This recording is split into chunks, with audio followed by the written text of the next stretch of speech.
Welcome back to Outrage Science Bites. I'm David Beckmeyer, and this is day 16 of our 30-day challenge. For the first half of this challenge, we've been answering your questions on bridging our divides. We've covered how to move from talk to action, how to handle disinformation, and even how to navigate high-stakes dialogue and power imbalances. But after all these conversations, one common thread keeps emerging: the fundamental relationship we have with our democracy and with each other. It's easy to focus on what divides us, but maybe the more powerful frame is our civic identity. So today, we're shifting our format slightly to focus on that big idea. What is civic identity, and why is it so critical to bridging? To explore this, we'll hear from June Cleese, a college civics professor who specializes in how young people engage with and understand their civic roles. Let's dive in.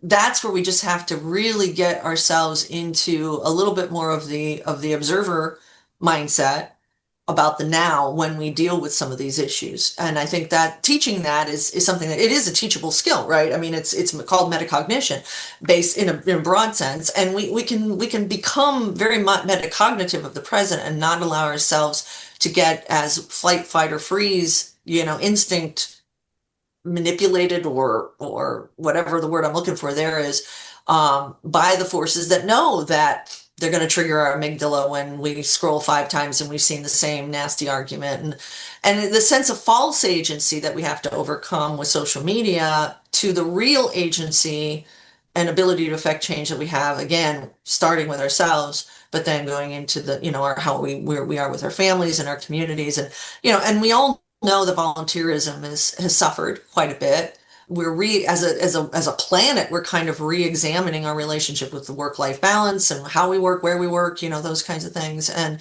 those are some big questions that will affect the nature of how civic engagement, locally in particular and interpersonally, is going to be shaped, as we get further into the 21st century. But it's going to have to be a conscious choice to overcome the false sense of self-agency that online gives us, to really re-anchor into front porch realities and, these public spaces that we often have, even just getting a group of friends together, play music in the park, you never know what could happen. People can come up and now suddenly you have these conversations. There's little things that people are doing in so many ways already that if we just shift our mindset, we can see where the connective tissue is and where the opportunities to participate and take just a little bit of, risk and discomfort maybe with stepping outside our socialization comfort zones. I'm an introvert, so I get this. I have to really work on this, but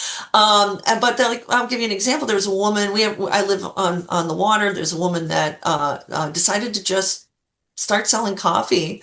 Yeah, mostly at cost, but to get people down at the marina sort of just coming up and talking to each other. And she created a space where people could come in, have a cup of coffee, and just get to know the people in the community and have conversations. And I got a chance to talk to her about, the larger movement at work. And I said, well, you're part of it. You're doing it. You're just doing it by showing up for your community and creating an opportunity for people to connect. And I think in all the hats we wear in our daily lives, some of it's just an extra conversation or two. Sometimes it's just walking down the hallway and maybe on a different part of your work site. And if you have that ability and have that option to be able to just reach out and say, hey, how are you doing today? What's going on in your sector of the world? Whatever it might be. And if we're more intentional and we're more conscious of that, we already have all these self-help books that have been floating around for the last 30 years. It's sort of like we almost have to take that self-help empowerment mindset that is out there in our consumer culture and in practice as well, in our daily lives, and say, okay, well, what's going to be my balance and that self-help that I'm going to do in terms of figuring out my civic identity and my civic relationship. I talk a lot about civic identity formation, obviously, as a social studies kind of teacher, but as I speak with groups too, just to think about where our civic identities have come from, and then what do you want your civic identity to look like, and how is it going to realistically practically function in your day-to-day life? Because I think one thing that gets people really bogged down with this work is the desire to fix everything all at once, because we're in that everything all at once now connected world. And it used to not be that way. And I think people have a harder time prioritizing. So we have to sort of go back to a 20th century mindset, I think, in terms of certain elements of how we interface with community. And then I think it will become more natural. And it's encouraging to see some trends, who knows where it's going to go, in the younger generations. And I'd like to think, as you know, intergenerationally, in turning off the devices and going to, I don't know if it's called dumb device anymore. I don't like that phrase myself, but where the screens are not as, blue screen based, and they're more simple.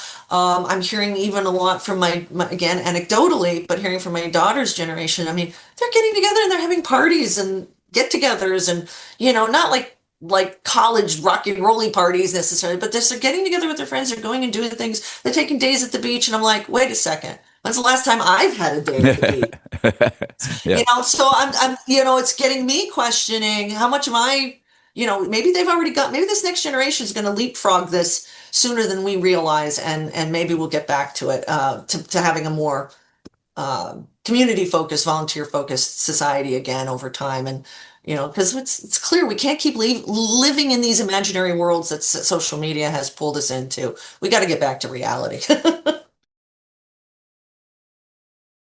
That's all for today's episode of Outrage Science Bites. Stay curious, and until next time, I'm David Beckmeyer. Thanks for listening. If you enjoy these Science Bites episodes, you may enjoy the long-form Outrage Overload podcast at outrageoverload.net.